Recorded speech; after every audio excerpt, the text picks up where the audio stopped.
রুই মাছটা কাটা হলো, কাটা হয়ে পরে এবারে 3 ভাগে ভাগ করা হচ্ছে। আমরা 3 জন ছিলাম, আমি, সঞ্জু আর আরেকজন ছিল। তাহলে মাছটা আমি বড় মাছটা কেটিলাম, কাটি পরে 3টে ভাগ করা হচ্ছে। ভাগ করি পরে রান্না হবে। তো দেখুন আপনারা, এত বড় রুই মাছ প্রায় 1.5 কেজি করে ভাগ হচ্ছে। এত বড় মাছ, যে মাথাটা কত বড় দেখুন, বিশাল বড় মাছের মাথা। ভাগ প্রায় রেডি হয়েছে। এই যে এই ব্যক্তি ছিল, ওনাকে দেওয়া হলো ওইটা।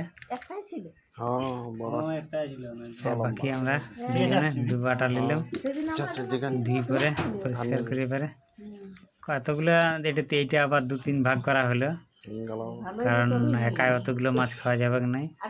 সঞ্জয়কে এক ভাগ দিলাম আর আমি এক ভাগ নিলাম। তো দেখুন আপনারা ভিডিওটি শেষ পর্যন্ত। কেটে পরে এগুলো একটু ভাগ করা, মানে পরিষ্কার করানো হয়। এই মাছ ভাজা অলরেডি শুরু হয়ে গেছে, মাছ পুরো ভাজা হচ্ছে।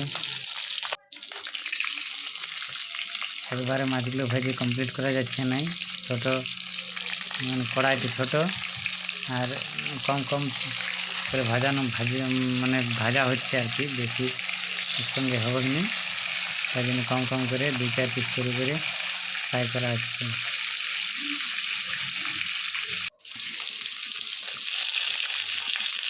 কম তেল দিয়ে রান্না করা হচ্ছে, কারণ বেশি তেল খাওয়া ঠিক নয়, শরীর পক্ষে খুব ক্ষতিকর। তাই জন্য কম তেলে রান্না করা হচ্ছে।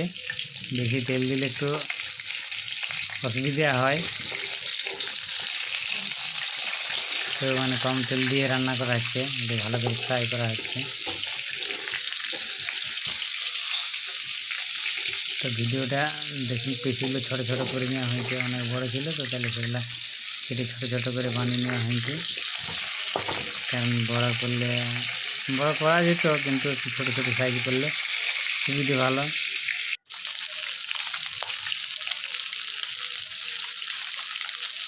মাছ ভাজা প্রায় রেডি, মুড়োটা বাকি আছে ভাই। এই যে বড় মাথাটা, মাছটা খুব বড় মাথাটা ফ্রাই করা, দুভাগ করা হয়েছে। তো এই যে এক ভাগ ভাজা হচ্ছে, ভাজে হালকা আঁচে করা হচ্ছে, একটু হালকা আঁচে করা হচ্ছে।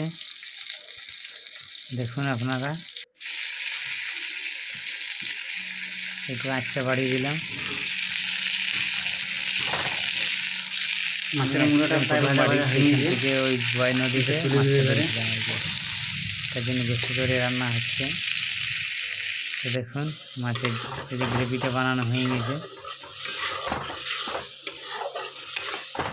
গ্রেভিটা বানাই পরে মাছগুলো ছেড়ে দেওয়া হবে। মশলা দিয়ে, পেঁয়াজ দিয়ে, বিলে টমেটো দিয়ে গ্রেভিটা বানানো হয়েছে। গ্রেভিটা প্রায় রেডি। এর মাছগুলো ছেড়ে দেওয়া হবে একটু জল দিয়ে, জলটা ফুটে পরে মাছগুলো ছেড়ে দিয়ে সিদ্ধ করে নামিয়ে দেওয়া হবে। তো দেখুন আপনারা, ভিডিওটা ভালো লাগলে অবশ্যই একটা লাইক, কমেন্ট, শেয়ার করবেন। মাছের মুড়োটা দেওয়া হলো।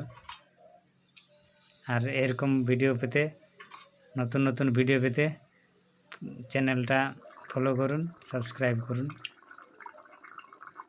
ধন্যবাদ।